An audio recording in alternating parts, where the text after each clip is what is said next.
Well, it's Monday, and that officially means there's 22 days left. Yes, 22 days and counting, and I'll be back down south. My home away from home, Orlando, Florida, checking into Universal Orlando's Cabana Bay Beach Resort. The first time I've ever stayed on Universal property for the opening weekend of Halloween Horror Nights 24. And still trying to get into that employee preview somehow, some way. As always, if you know how to get me in, then leave a message and I'll explain at the end how to do so. Now, let's talk about what I did yesterday first. Now, Saturday night, we got back around 11. I got back here and listening to some old Orlando United radio. And obviously I want to get used to the people that I'm going to be meeting at the Halloween Horror Nights meetup that is held in conjunction with my friends Tim and Jen. And I wanted to see how Orlando United Radio worked, and I really enjoyed it. It's really good stuff, so if you are a theme park fan, check out Orlando United for all your theme park needs, mainly Universal, so yes. But they do talk about Disney and SeaWorld every once in a while, but it's pretty much just Universal only. Now, that being said, we watched the 3 movies on Saturday night, and yeah, they're all pretty good, so some positive reviews coming up on AJ's movie reviews this next week. Since it's Monday, it's this week's video, so that means in a couple days you'll get our next edition of AJ's movie reviews, but I'll talk about that at the end of the video like I always do.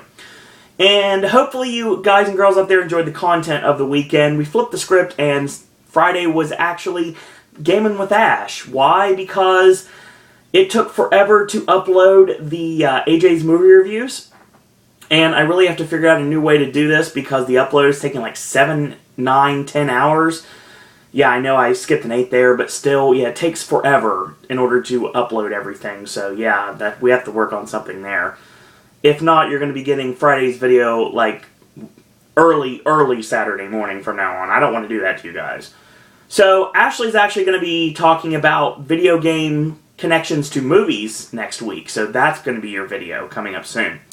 Now, hopefully you also enjoyed the brand new Versus, and I know there was a lot of people that watched it, and I appreciate that you guys went out and watched it, because AJ puts a lot into these Versus battles, and we appreciate when you guys view those. So, we have plenty.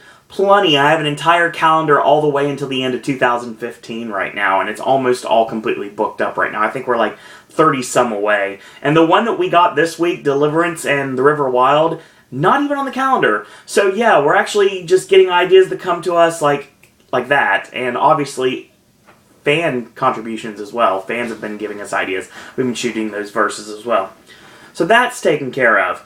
And since it's Monday, and I thought I was going to take it easy on Sunday. Well, you know, I couldn't do that because I had work to do. I had to mow the lawn, and I had to clean the house, and I was going to do laundry, but I kind of ran out of time. And then I kind of relaxed a little bit, more Orlando United, and then I started looking at my plans for 2015, and I started tweaking those, and then I started to do crazy planning and actually started planning 2016.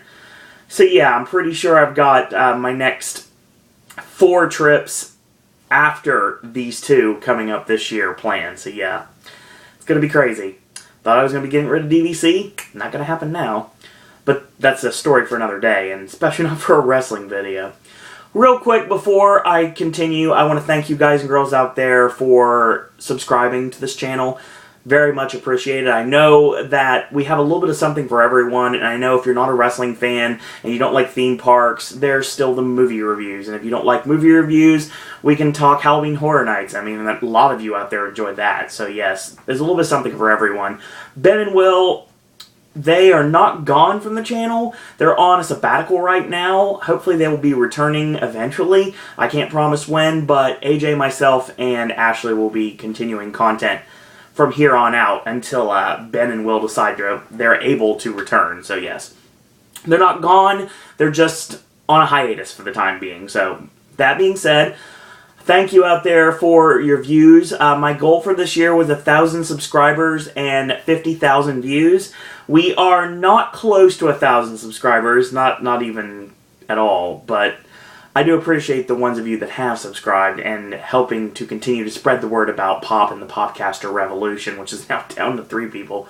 But still, thank you out there for watching these videos. Our view count is almost at 48,000, so we're getting really close to that 50,000 mark. It's gonna happen before the year is over, so yeah, that's what I'm looking towards. Now, pardon me. Let's talk NXT and Smackdown. Before we get started, I do want to mention there was 2 tidbits of news that came out earlier this week. And the tidbits of news were the fact that NXT and Superstars were moving earlier in the day on Thursday, and they're going to run in the 4 to 6 time frame. You know, the old ESPN Wrestling Classics, GWF, World Class, AWA. You know how ESPN used to run wrestling on afternoons at like 4 o'clock? Yeah, they're getting that time slot, obviously, on the WWE Network. And why? Because it's official that the pictures that were let out recently of the tractor trailers promoting the Smackdown brand were saying not Friday at 8 o'clock, they were actually saying the original Thursday at 8 o'clock. So yes, they're going to be going back to Thursdays. That's the reason why the network is going to be hosting NXT and Superstars earlier on Thursday. Now, this was for this week, and SmackDown will still be on Fridays until October 2nd. And October 2nd will be the first day that it is going to be going back to Thursday, back to where it started in 1999. So that's coming up. And also, another big awesome thing coming up is going to be NXT TakeOver 2, September 11th, Full Sail University. Already sold out, can't get any tickets for it, but you can watch it live on the WWE Network for $9.99. Yes, I've done my part, so there you go. Let's talk NXT, shall we? Semifinals of the NXT Tag Team #1 Contender Tournament was held this evening. And we had 2 matches that would determine what would be the finals, and that would be battling for the win in the tournament and who was going to face off against the unstoppable, unbeatable NXT Tag Team Champions Connor and Victor the Ascension at said NXT TakeOver on September 11th. We're down to 4 teams, and this is how this broadcast went down.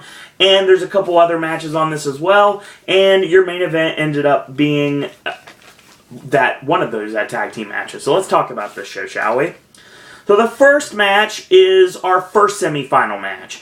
And the first semifinal match involves Big Cass, Colin Cassidy, and Enzo Amore, who beat Jason Jordan and Ty Dillinger to get into this match, taking on the tag team of my favorite team in NXT right now, Simon Gotch and the artiste Aiden English, the Vaudevillains.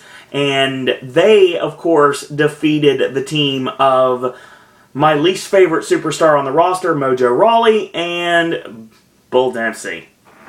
So yes.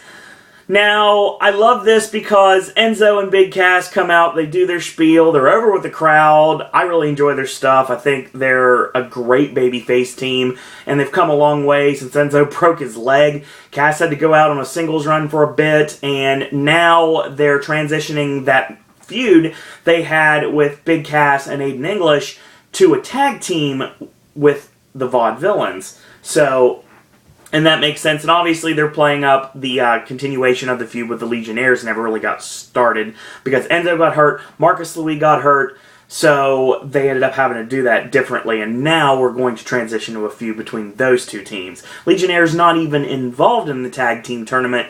Why? Because Marcus Louis was injured at the time. So, I like the Vaudevillains because somebody that I like from back in my old days as a fan, not really old days, but like in the late 90s, early 2000s, there was a promotion that was a guilty pleasure of mine, and I know I'm going to get a lot of crap for this. I was a fan... Okay, let me back this up. I was a fan back then of XPW. And I was a big fan of Chaos and GQ Money. I like Hollywood Incorporated. That was the stable. And I really liked Chaos a lot, and I really like GQ Money. Well, GQ Money, of course, has done very well for himself, ended up in WWE, and the former GQ Money, which is Ryan Katz, is now basically the barker for the Vaudevillains, announcing them to the ring, and I really enjoy that. He kind of looks like a ringmaster of sorts. I love the black and white introduction of the Vaudevillains. I think it works really well. Good old-timey music. I love it. I love every single aspect of it. Simon Gotch still looks like Justin Long. I still love this gimmick completely, and I think, to me, what I'm thinking right now is if the Vaudevillains would be losing the tournament, I think that might be a good idea because you want to have the Vaudevillains in your back pocket against the Ascensions. I know they've done a lot of house show matches recently, but they haven't touched on television yet. I think that's going to be special, and I think they need to do that on NXT, and not necessarily in this tag team tournament, but do it better down the road.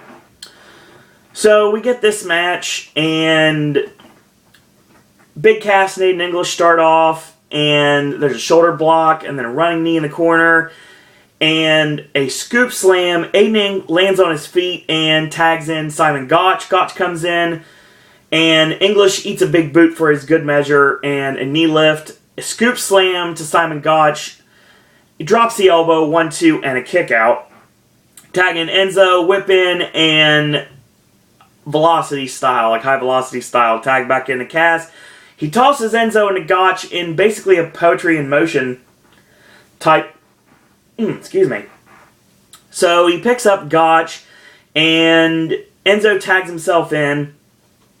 English with a drop kick to Big Cass. He drops Gotch. Enzo goes up top. Flying body press. Gets caught. And into the Finley roll. Aiden off the top with the Swanton. That's a wrap. 1, 2, 3. And the Vaudevillains are going to the finals of the tournament. Like I said, not necessarily needs to win the tournament, but they need to be a force because they're going to be the heel team to beat in NXT from now on. And I truly believe that. So after the match is over, the Legionnaires jump Enzo and Cass, and Sylvester Lefort actually has some shears and shears off half of Enzo's goatee. So basically, he struck first blood, and then they just cowardly run away. So obviously this is continuing, and you don't shave someone's hair all the way. Obviously there's got to be a payoff down the line, and it's setting up, it looks to me like a hair versus hair match, and that was actually confirmed later on, as they're going to be meeting in a tag team hair versus hair match at NXT TakeOver 2 on September 11th. Now, it is basically Enzo's mohawk versus whatever Sylvester Lefort has, his Lee Greenwood hair. And he totally looks like Lee Greenwood. It's crazy. Like old school Lee Greenwood, like back in the day, like back when God Bless the USA first came out. But I've said that since day one. Now, of course, it's a special night. So Triple H comes out and he's going to announce that NXT has become the brand on the network. That's ahead of Main Event and Superstars, which are both broadcasts of WWE only talent. It's time to take over yet again. On September 11th, here in Full Sail, there will be yet another 2-hour-long NXT event. Live. Anything can happen. All the championships will be on the line. Adrian Neville will put up the NXT championship. And the Ascension will face off against the winners of the tag team tournament. And you're also going to see Charlotte put the women's championship on the line. And so much more. But there's one more thing that is going to be there, and that's going to be the announcement of a new NXT general manager. Of course, we've had a nice storied history in NXT of general managers.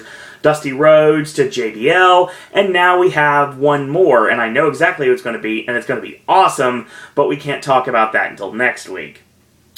So, that's interesting, and Triple H ends it with, you ain't seen nothing yet. So I'm really looking forward to see what's going to happen with this. So Tyler Breeze is upset, and of course he's upset, because Tyson Kidd cost him the NXT Championship. And he's taking offense to this, obviously. He's going to prove why Prince Pretty is not just a pretty face. So that's what we get next. Our next match, it is Tyson Kidd against Tyler Breeze. And I guess Tyson Kidd is a babyface for this match? kind of stuck in limbo right now what he's doing. So, Breeze goes to work viciously right away with boots in and stomps in the corner. And Tyson retaliates with a vicious series of forearms. He whips him in, and Breeze charges, eats the back elbow. A snapmare, a kick to the spine from Tyson, and a snap suplex rolled into a reverse neck breaker. He gets up, he drops his head, gets kicked in the face, spinning back kick comes off the ropes, front drop kick to the side of the head, and he grabs the legs, going for the sharpshooter. Breeze goes to the floor. Breeze grabs his cell phone first, because obviously it's more important than anything else, and he bombs out, so he gets counted out. After the match is over, Tyson grabs the furry vest, puts it on, lays on the ropes like Tyler Breeze, to an interesting reaction from the crowd, who don't know if they want to cheer or boo him, given the fact that he's been such a problem for the NXT champion Adrian Neville, as well as Sami Zayn in the past. His collaboration with his former international Airstrike tag team partner Justin Gabriel aside.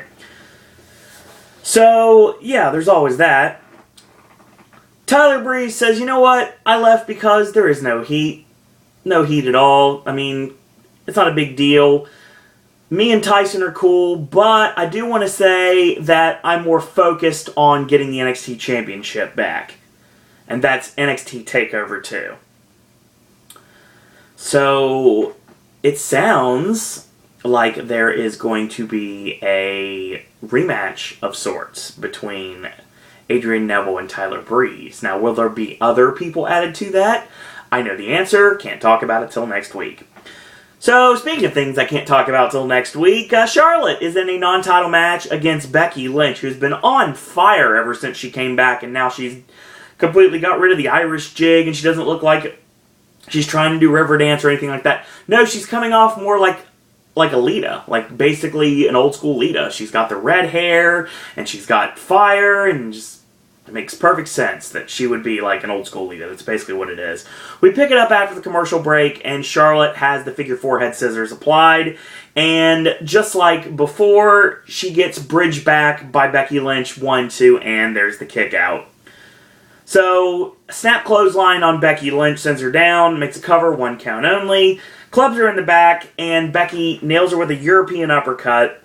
Charlotte with 2 forearms to trade back, short whip, and she charges in, eats the back elbow, clothesline, awkward drop kick, which barely connects. Leaping leg drop comes off the ropes, the lightning leg drop, 1-2, and Charlotte kicks out. Goes for a suplex, gets blocked, modified exploder suplex, and bow down to the queen, finishes off Becky Lynch. 1-2-3, Charlotte wins. I like this match. I really did, actually. It was a good, short match. Short but effective. I think it worked really well. And it was playing up the fact that Charlotte's not infallible right now. I mean, she is very ripe for the pickings, if you want to use that old adage right now, that she may not hold on to the NXT Women's Championship by the end of TakeOver 2. So speaking of other things I don't want to talk about, it's Steve Cutler in action, and he's facing off against my least favorite member of the roster, and that's Mojo Rawley.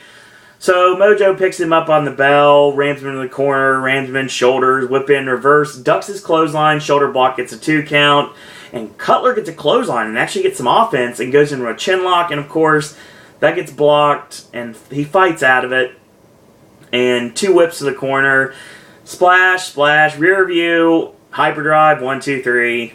Basically, Mojo's none to mess with, and he's going to show people what staying hype means. Yeah, don't care. Don't care at all. Bull Dempsey is obviously going to be the crowd favorite here because they've turned on Mojo, which is awesome.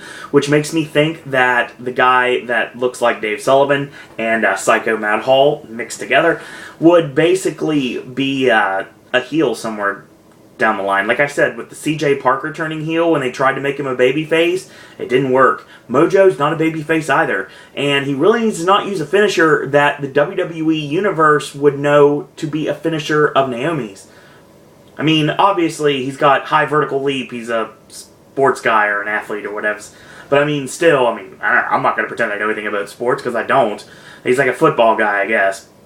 Yeah, that's what I'm going to call him. He's a football guy, so yeah, sure, He doesn't have much charisma. I don't really like the guy. So, yeah, hopefully something good will come out of this. And Bull will squash him, and Mojo will get sent, like, Future Endeavored or something like that. I don't want him to lose his job or anything like that, but, I mean, I don't really want him on television either. I think let him do job matches on house shows. We can do that. That's fine. He's definitely not coming to the main roster. Not anytime soon. Now I've said that, they'll probably put him on by the end of the year. But hopefully not. Main event time. It is Sin Cara and Kalisto who defeated the newly formed team of Buddy Murphy and Wesley Blake in order to get to this semifinal match, taking on the rather unorthodox team of Sami Zayn and Adam Rose, who also got into this by defeating the team of Tyson Kidd and Justin Gabriel. So we're picking up midway through the match, and it's really interesting because Kalisto hits basically like a backflip into a head scissors. It's really interesting. It's kind of hard to explain it. Gets a 2 off of that, tags into Sin Cara, and he wheelbarrows into the senton, his partner, like he did before, and makes a cover. 1-2, Zayn kicks out. So whips in, he charges, he gets backdrop, lands on the ring apron, a forearm goes up top for the moonsault. He floats over, lands on his feet, and gets hip-tossed for a 2 count from Sami Zayn. Chinlock, tag into Kalisto, snapmare into a chinlock, club to the back, 3 fist drop, snapmare for a 2 count, comes off the ropes, gets caught, tilt-a-whirl backbreaker, 1-2, and a kick out. Tag in Adam Rose, he comes in, and those vicious mule kicks in the corner, snapmare into the rear chinlock, and then he clubs him in the back. Sorry, I got ahead of myself there. I apologize. And he back kicks Rose in the face when he tries to pick him up. And he tries to get him up again, and he, kicks him with both feet. Tags in Sin Cara, and he nails a springboard into a flying headbutt, and clothesline, and springboard, 180 flying body press. Ducks Zayn, and satellite head scissors takeover to Sami Zayn. Whip in reverse, eats the handspring back elbow, and Sami Zayn makes the save. So Kalisto drop kicks Sami Zayn, and Sin Cara with a tope on to Sami Zayn on the floor. Meanwhile, Adam Rose hits the old slice, which we haven't seen in a long time, and that's on Kalisto. Kalisto with a kip up and a leaping kick. The Harakiri, which is now called the Salida del Sol, which is a nice ode to his Samurai del Sol, a gimmick he was using in the Indies. And then Sin Cara goes up top for the Senton Bomb and gets the 3 right there. Right as Sami Zayn goes to make the save, the referee is counting for 3. Brilliant way to do that, and that's the end of that match. Really good back and forth match between these 4. I'd like to see a lot more of this. And it is now official, the Vaudevillains will be facing off against Kalisto and Sin Cara in the finals of the NXT #1 Contender Tournament. So that is going to be happening this week on NXT. Looking forward to that. Should be pretty good. And there has been some house show matches over the weekend that somebody that's not even on the television product yet, someone is not even seen on the WWE Network, the former Sami Callihan, Solomon Crow. He has been teaming with Kalisto. So I don't know what this means for Sin Cara. Who knows at this point? I think that Unico should just go back to being himself. Get rid of the Sin Cara gimmick. I understand why you don't have a guy who wears masks to sell masks to the fans, but since Kalisto will be that guy somewhere down the line, you have to probably bring him up to the main roster soon. So I would think that I don't think Sin Cara and Kalisto end up with the Tag Team Championships one way or another, so there's always that. On this show, I would recommend Charlotte and Becky Lynch was good. Enzo and Cass against the Vaudevillains was short. Tyson and Tyler Breeze was criminally short, but I understand why. I don't want to talk about Mojo Rawley unless I have to. Sin Cara and Kalisto against Adam Rose and Sami Zayn, easily your match of the night. Very awesome back and forth match. If you like spot fest wrestling, if you like lucha style wrestling, definitely check this out. Really good, fast paced action, very enjoyable. Definitely enjoyed that match. Let's talk Smackdown, shall we? So we roll into Smackdown, and for once, the show that I'm watching is not something that starts the match. It actually starts with the actual opening of the show. And there was... Okay. Here's the thing. I understand that Raw is the A show. It's clear. It's clear to all of us. Whether you're a longtime fan or whether you're just getting started. It's clear Raw is the show you need to watch. And SmackDown is kind of the child that sits in the corner. Well, here's the problem. There's way too much recapping on SmackDown. Like, the whole celebration and the whole segment that they did on Raw with Brock Lesnar and Paul Heyman, they aired it on SmackDown. I mean, and a lot of the stuff, I mean, just rehashes. We've seen this stuff before. Why does SmackDown need to not have as much content? Like, I'm going to be legit with you guys.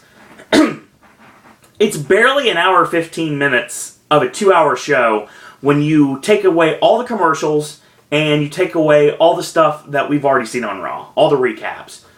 Now, granted, this is a recap, but still, I already talked about that on Monday night. I'm not talking about it again.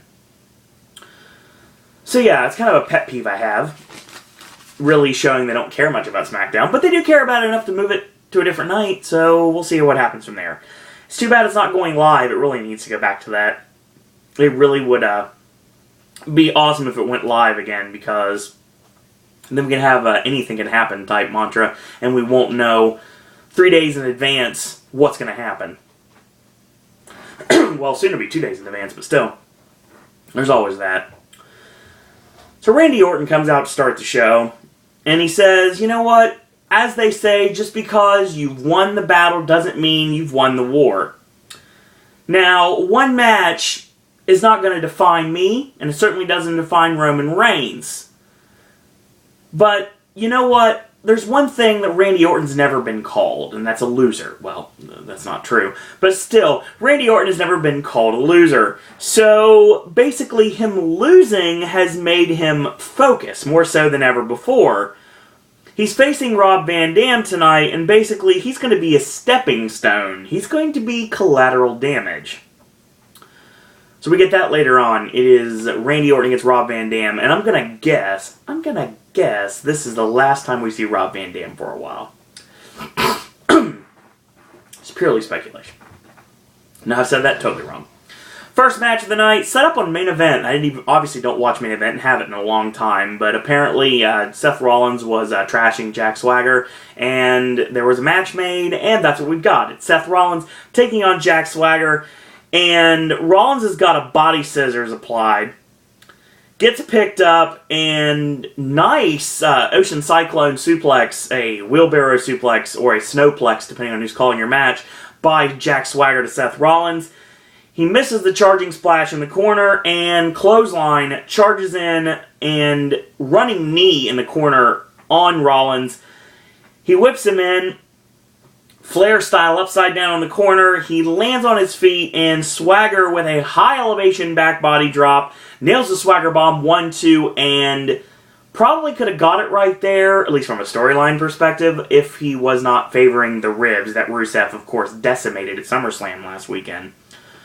So Rollins goes to the apron to try to regroup, and he gets hip tossed in the hard way. Rollins tries to, excuse me, Swagger tries to take advantage. He gets back kicked. And we know what happens when Rollins is out the back kick. He charges in, he gets backdropped, lands on the ring apron, and of course Swagger caught with the leaping kick to the side of the head. Goes for the springboard, gets caught, Patriot lock. So Rollins is trying to fight out, and of course he front flips, and Swagger breaks it. Thus going for the curb stomp does Rollins. It misses. Rollins gets picked up, and instead of a takeover, they both go over the top rope, land on the floor. But Rollins kind of pulls himself back into the ring, goes for a baseball slide drop kick, and of course it is transitioned into the Patriot lock on the floor, and Rollins is trying to fight out of it, and of course you can't do anything here. So Swagger smartly just pulls him off, and he lands hard on the floor. Swagger charges in, and Rollins out of the way. He goes shoulder first to the post, and he sends him over the barricade. gets in at 9. I love this finish, by the way. This finish is phenomenal. Whoever came up with this is brilliant. Swagger goes to slide back in at 9. Rollins is already back in the ring, hoping that Swagger is not going to be able to get back in before 10. He gets in at 9. Rollins is already ready for him. Curb stomps him when his head is basically underneath the rope, which looked phenomenal. And it just knocked, boom, and he falls back out on the floor. Referee continues the count because it never got broken, really. And that's the end of that. So, count-out victory for Seth Rollins.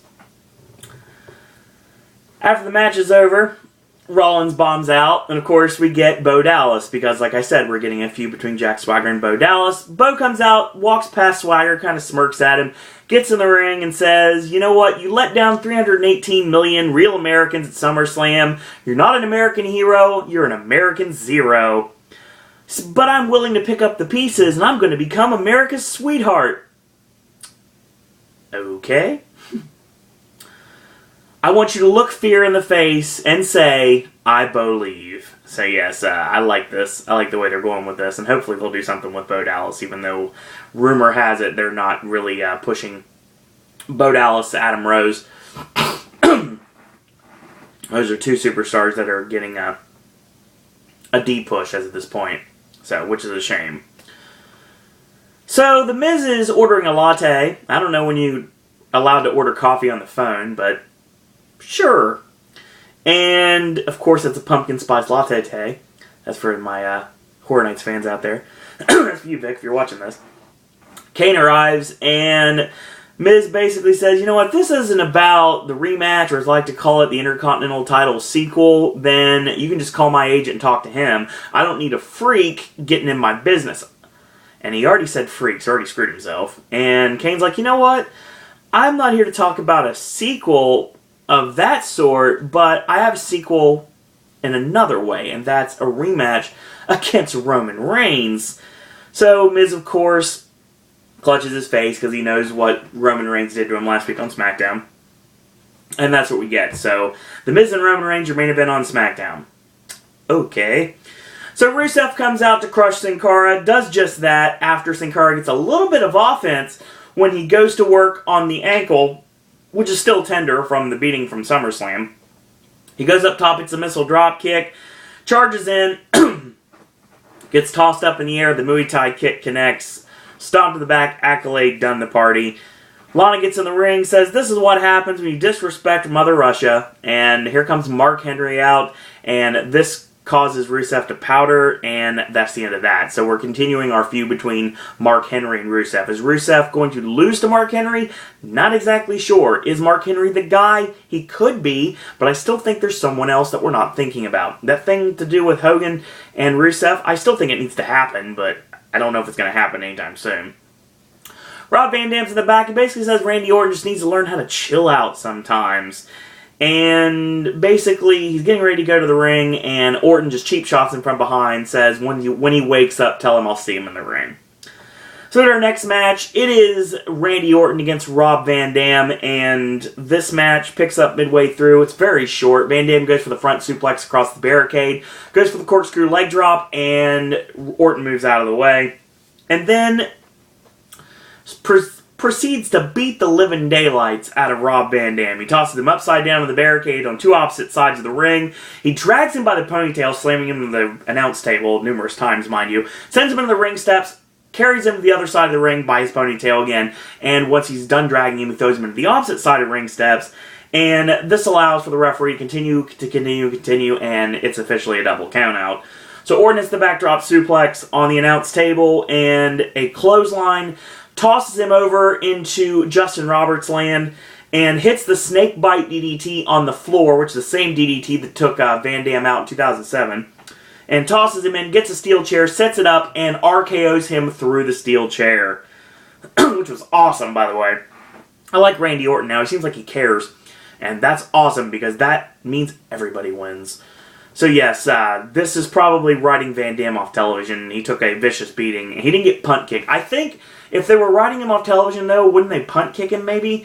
But then again, the last couple times he's gone for the punt kick, Orton has not been able to take that person out of the company or anything like that. It's been done to just take him out for the night. So yeah, the the punt kick has lost a little bit of its zing on its fastball, but when it comes down to it, this was still a decent way to take Rob Van Dam off television if that's exactly what's going to happen. I guess we'll find out later tonight on Raw if that's going to be the case or not, but we'll talk about that later. So Roman Reigns in the back with Renee Young, and basically he says he wishes Randy Orton would come after him. See, I know what Orton and the Authority are capable of, and after what Seth Rollins and Kane did to my bro, Dean Ambrose, I promise revenge for both of us. Orton talked a good game, but in the end he couldn't get the job done. See, we can finish whatever we started at SummerSlam. I got no issue with that. Someone needs to kill the legend of Randy Orton, and that someone is me. A little bit more behind this promo than normal. Roman Reigns has got a long way to go and a short time to get there, and in his long day, in his push he's getting right now. I would say right now he is not even close to where he needs to be on the mic right now, but there was a lot of wrestlers that didn't have any mic skills either that got over, so who knows. Roman Reigns is okay. I mean, he's got good charisma, but I mean, it's just, like I said, I've said it once, I'll say it a billion times. Roman Reigns right at this moment is not ready. I have no issues with him at all as a wrestler. I enjoy his matches. A little repetitive, but I enjoy his matches. And I have no issues with him as a soundbite. But somebody deliver a long promo, it's never going to happen. Soundbite for Roman Reigns, says a cool line, I got no issues with that. But if you try to get him to cut a long, lavish promo, it's not going to work, at least not right now. But it does show right here that he cared about Dean Ambrose, and I'm pretty sure that is also going to be one of the caveats behind him improving on the mic.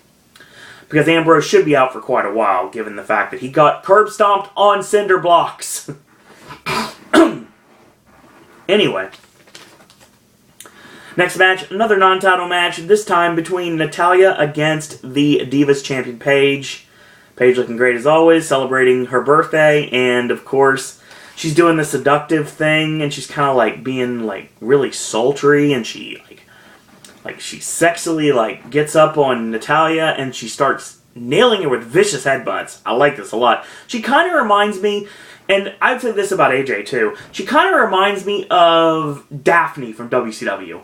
That's exactly what this version of Paige reminds me of. She's kind of like, she's being all seductive, but she could snap at any minute. And that's exactly what Daphne did, and exactly what AJ was doing and will continue to do in the storyline. So she puts her up in the ropes, ties her up in the ropes, and she hits her repeated knees, and body scissors applied. Natalya reverses. AJ skips down to the ring, takes the championship, and skips around with the championship, allowing Natalya to roll her up 1-2, and this time Paige kicks out, unlike on Raw when she didn't. Gets caught with a knee strike, and Paige goes to chase after AJ. AJ lays the championship down and says, you know what, come get it, it's fine. And Paige is not paying attention to the count, obviously, because she's more worried about the championship and her championship. So she goes to grab the championship. She finally grabs it away, and AJ just points at it and is like, time. It's like the count of 8. She runs back in, slides back in at 8.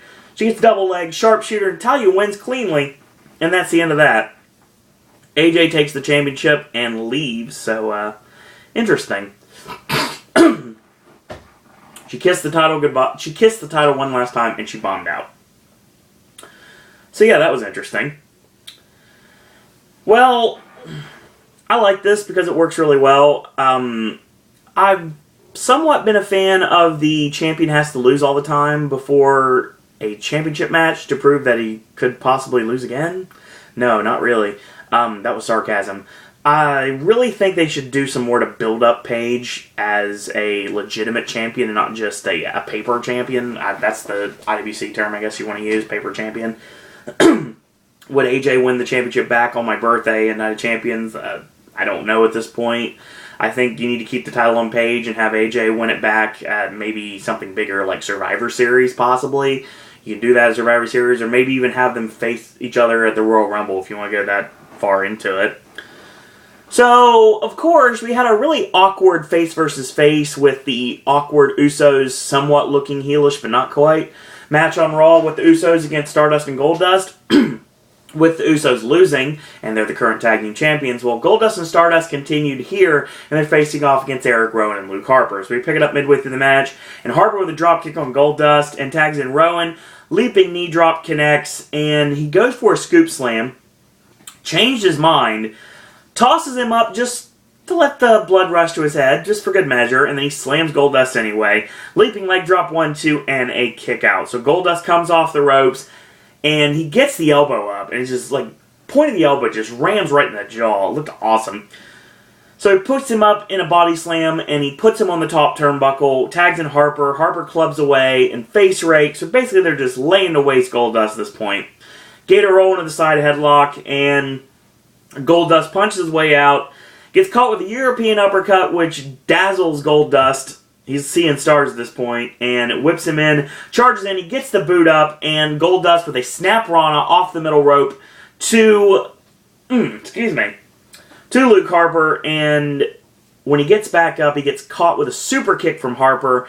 Sit out powerbomb connects 1-2, Stardust makes a save. So Rowan comes in to try to stop Stardust. He pulls the rope, low bridges Rowan over the top. Stardust with a headbutt to Harper, and this allows for a springboard from Stardust and a kick. A nice boot from Harper knocks Stardust to the floor. This allowed for Goldust to roll up Harper 1-2-3, and Stardust and Goldust win. Their tag team is on a roll now, it seems like. Harper and Rowan attack him after the match is over. Rowan rams Goldust in the ring post back first. Harper sends Stardust over into Justin Roberts' land, and Harper takes the chair from Michael Cole, an office chair like I'm sitting in right now, and throws it at Stardust. They could have done some really serious damage. So Rowan sends Goldust into the ring, whips him into the avalanche. Discus Lariat, of course, connects from Harper, and a big splash to Goldust. So Michael Cole has taken the chair of new Smackdown commentator Tom Phillips, who is former NXT commentator, who occasionally is on NXT. I'm glad he's on NXT because he actually helps provide not just telling the story, but he actually calls moves, unlike Michael Cole. So the SmackDown announced team is really stagnant and crappy, so I'm glad they're adding someone else to the broadcast booth, because the three-man booth actually works really well, because you have someone actually calling the match, someone trying to get the match over, and someone trying to get themselves over. But that's another story altogether. Now, the thing about it is Phillips is good, and I really hope that they actually let him call the matches, and not just shill. Like, let Michael Cole and JBL shill. Let him call the matches. And I actually did not mind the commentary in this, because it's a lot better when Tom Phillips was talking. But obviously, when JBL and Cole were talking, it really just sucks. I hate their commentary team. And I like Jerry Lawler, but, I mean, that three-man broadcast team doesn't work either. The commentary in WWE is so lackluster, it's not even funny. And I know what you're thinking. Owen, you think you can do any better? And I think if you're watching these videos, you probably know that I can. So, there you go. Oh, well. I don't have a job and they do, so they must be doing something right. Is it made official that we're getting John Cena getting his rematch against Brock Lesnar at Night of Champions? A little too soon. I understand why they're doing it, but Cena needs to be selling a beating for a while and doesn't need to be coming back to Raw tonight to talk about things. No, he needs to be selling off until Night of Champions and have John Cena show up at Night of Champions and there be a question mark to if John Cena is going to be ready in time, or if John Cena is even going to show up at Night of Champions after the beating that Brock Lesnar gave him at SummerSlam last weekend. That's what I think they need to do. Not have him show up after only being off for television a week. It's just, it boggles my mind sometimes. Yeah, I think it'd be interesting to see what comes up on Raw tonight. I'll say that right now. With Cena and Lesnar going to be talking, well, obviously Lesnar probably won't be on Raw tonight, but Cena will be talking tonight and going over what happened at SummerSlam. And we're building towards Cena and Lesnar at Night of Champions. Obviously, our main event here is Roman Reigns and Miz. This match is real short. Randy Orton walks to ringside, and Miz tries to take advantage of this, and Roman Reigns ends up just, no, doesn't work. And Miz ends up going for the skull-crushing finale, and an elbow out, and just a spear out of nowhere, and that's the end of that. So, Randy Orton gets in the ring, they brawl, they trade blows, Orton clotheslines Reigns over the top, and Orton gets sent in the barricade. But a right hand from, excuse me, a big right hand. They trade blows. They trade headbutts this time. Orton with a chair shot to the ribs into the lower back, and then he tosses the chair in, tosses Roman in, sets up the chair again like he was going to do to Rob, like he did to Rob Van Dam. A right hand caught Randy Orton flush. Roman grabs the chair, hits him in the ribs, and then hits him in the back. Superman punch, Randy Orton powders, and that's the end of the show. Okay. It's alright. It was an okay match. Smackdown, it's kind of there this week. What I recommend on this show, Jack Swagger and Seth Rollins was good. And, you know, Natalya and Paige was good. Goldust and Stardust against Rowan and Harper, even though we've seen it a billion times, was good. That's it. That's all I recommend on the show. Yeah, a lot of filler this week. Rusev Sin Cara, I guess, just done to continue the storyline with Mark Henry. Got no problems with that, but it was what it was. Randy Orton taking Rob Van Dam, presumably off television. That's pretty much done for doing that. And to continue the storyline with Orton and Roman Reigns. Orton and Roman Reigns. Bo Dallas coming out after Jack Swagger losing and Swagger and Bo Dallas feuding. That makes perfect sense. So, we've got Raw coming up. Apparently, there's going to be a Hall of Fame summit that's going to be at the beginning of the show, which is going to be involving the WWE superstars. Some legends of the WWE right now. I don't know why they're doing this. I guess I kind of understand this because apparently this is also the day of the Daytime Emmy Awards on NBC. So Raw's going head-to-head with the Emmys, and you're going to see Hulk Hogan, Ric Flair, and Shawn Michaels as the people that were going to be in this forum, and they're going to be talking about the match at SummerSlam. That's what I'm hearing right now. That's what it's saying here at WWE's .com preview. It's actually going to kick off the show at 8 o'clock, and they're going to be talking about that. Apparently it says that they're going to be weighing in on the upcoming rematch, Night of Champions. And of course, John Cena is going to be at Raw to address the WWE Universe. Now, after the horrible storyline with Brie and Nikki feuding against each other, which will probably lead to a match at Night of Champions, pretty sure on that. Rusev and Mark Henry will probably get into it again. I would say Sheamus will probably return to Raw, if I had to guess, because he hasn't been doing anything for a while. Maybe start his feud with Cesaro, and we're leading towards another match between Bray Wyatt and Chris Jericho to blow off their feud. And, of course, can't really do anything with Dean Ambrose because he's going to be out for a while. They even pulled a storyline that he's disappeared. Like, he was getting, medical treatment last week, and he just bombed out. He probably stole the ambulance and drove away. So, yeah, there's always that. So, that was SmackDown NXT this week. Just kind of there. It was alright for what it was. Raw tonight should be interesting. And we go on the road to my birthday, Night of Champions 2014. So, yes. Look forward to that. So, wrestling fans, if you like these videos, tell your friends about them, leave a comment. Do subscribe, help spread the word about Pop. If you haven't yet, go to Facebook and like our Facebook fan page. It's Sir Owen Disney Pop on Facebook. Follow me on Twitter at Sir Owen Disney. Or if you'd like to friend request me, you can do so on Facebook. It is Owen Disney. I'm on Snapchat now at Sir Owen Disney, if you want to try that out. Sure, snap me things, just not bad things. Anyway, this is for the ladies, not the men's. So, sorry, I had a Tim Meadows moment there. It happens sometimes. So, that being said, also, if you would like to contact me via email, you can do so at sirowendisney@gmail.com. We can talk wrestling, Disney, Universal, Halloween Horror Nights itself. We can talk movies. We can talk about music. You can ask me questions. Or if you would like to become a popcaster yourself and join the burgeoning popcaster revolution, send me that email. Do that way. So in the meantime, thank you guys and girls out there for watching. And I'm going to play out real quick that tomorrow will be your...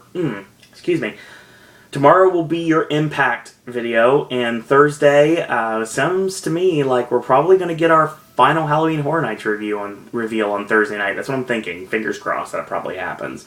Friday Adrian's movie reviews. This time around, we're going to be talking about As Above, So Below and The November Man, as well as what we were happy and lucky to see on this past weekend. Movies such as A Most Wanted Man, Magic in the Moonlight, and one of my new favorite movies of 2014, What If? So yes, That's going to be taken care of, as well as a brand new Versus, which we're going to go into gangster. Not necessarily a theme, but we're going to be doing gangster movies throughout the rest of 2014, so that's going to be happening. And Ashley will be bringing us Gaming with Ash on Saturday, with, of course, talking about video game movie connections, so we're going to get that. So that being said, thank you guys and girls out there for watching, and until tomorrow, boys and girls, that's all I got to say about that.